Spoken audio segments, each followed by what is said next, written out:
So here we have the second generation of the ventilator, utilizing a touchscreen to control it. Over here we have the mannequin simulating the body, and it's inhalating and exhalating. You can see here it's doing ratio 1:1, one for inhalation and for exhalation. But that we can change, and we can change as well breath per minute. So let's just do that update. Breath per minute, 20. So you can see now it's going faster. It's doing 20 breaths per minute. And it does the changes live. So as the changes are made on touchscreen and we send them to the system, it basically updates in real time.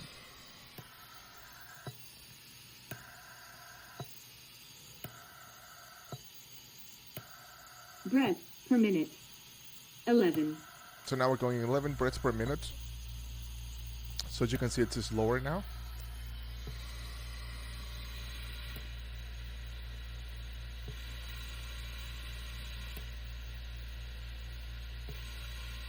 And we can change the ratio now of inhalation and exhalation. Right now it's 1:1, but let's change it to 1:2. Ratio 1:2. That means it takes twice as long to exhale than to inhale.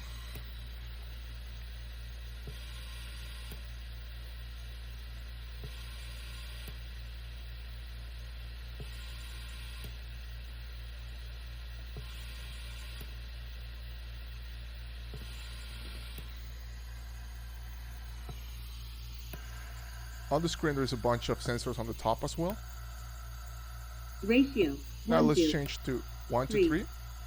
So we take 3 times as long to exhale than to inhale.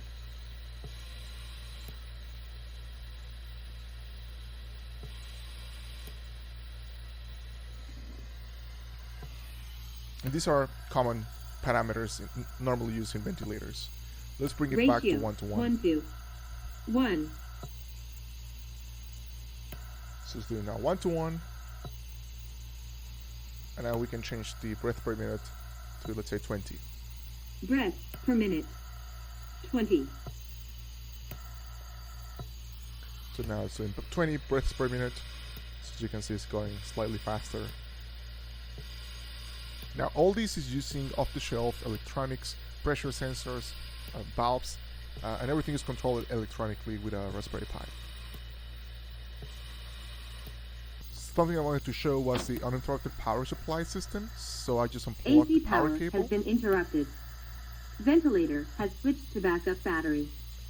And I get an SMS notification as well. And the ventilator keeps working normally for about 1 hour.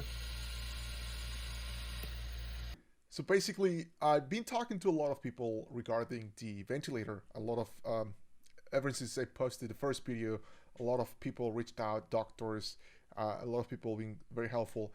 So I started talking to doctors, and basically they were the ones that were able to give me feedback, and the time was amazing spent with them.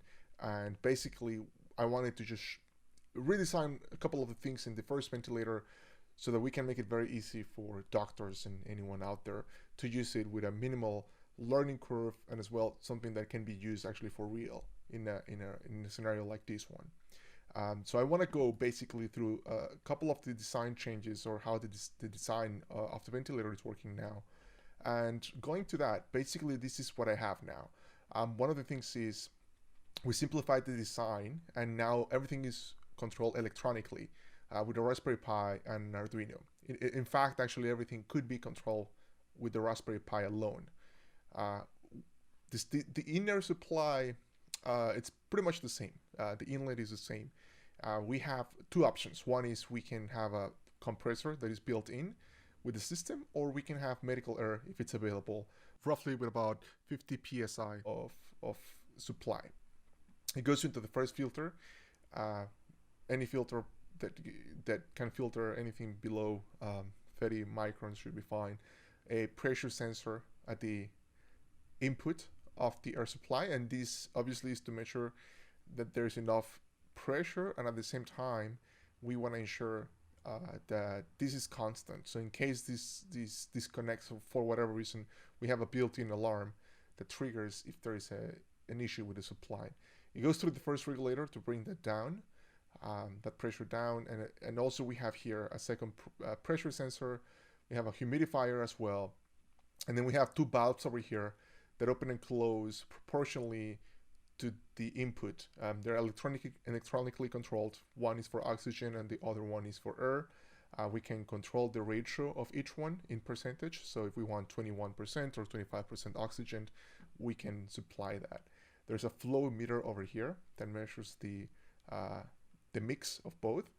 And then it goes into the valve system. So this is just basically a solenoid, and it opens up. There is normally closed, so it opens up as there's supply coming in. And here we have a third pressure sensor, which is a much granular sensor that can measure the pressure that is going straight into the patient. This sensor is super important. We want to make sure we're constantly reading with enough accuracy, because this is it should be highly precise and sensitive. Is basically what the patient is breathing, and basically anything above 40 centimeter water, it's risky, and we need to be able to detect that and open up a valve if in case the pressure goes up for whatever reason. So air comes in, the patient starts breathing, and then for the exhalation, what happens is this valve closes and this valve over here opens. So valve number 2 opens, and then the flow of the air, basically the exhalation, goes over here. It goes into the PEEP valve. This valve can be off-the-shelf valves that are commonly used. They are actually quite cheap, anywhere between $10 to $20, and you can basically change the pressure, the PEEP pressure over there.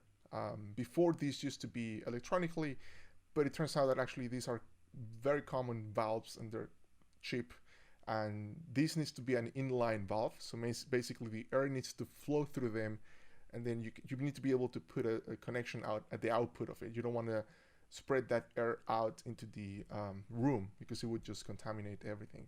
It needs to go through a filtration system, so it needs to be an inline valve, inline PEEP valve. And when it goes through it, you can adjust that between 5 to 20 centimeter water. You can just basically rotate. It's basically a spring, and then the air goes through a UV light. And as I mentioned in the previous video, there's still research going on to know the effects of coronavirus with UV light. It turns out that H1N1 and SARS did get neutralized with UV light. For coronavirus, we don't know yet.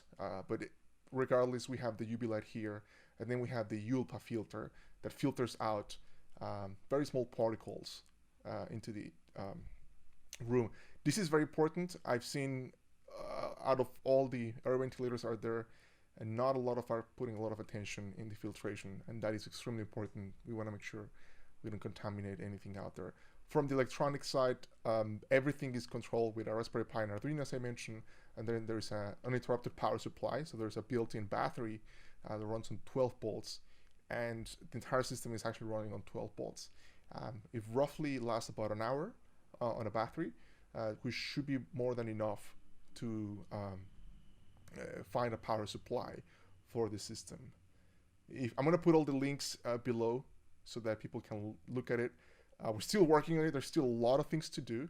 We're going to be updating them on GitHub, basically. We're going to be doing pushes and commits out there as we make progress with the system. Well, thanks a lot.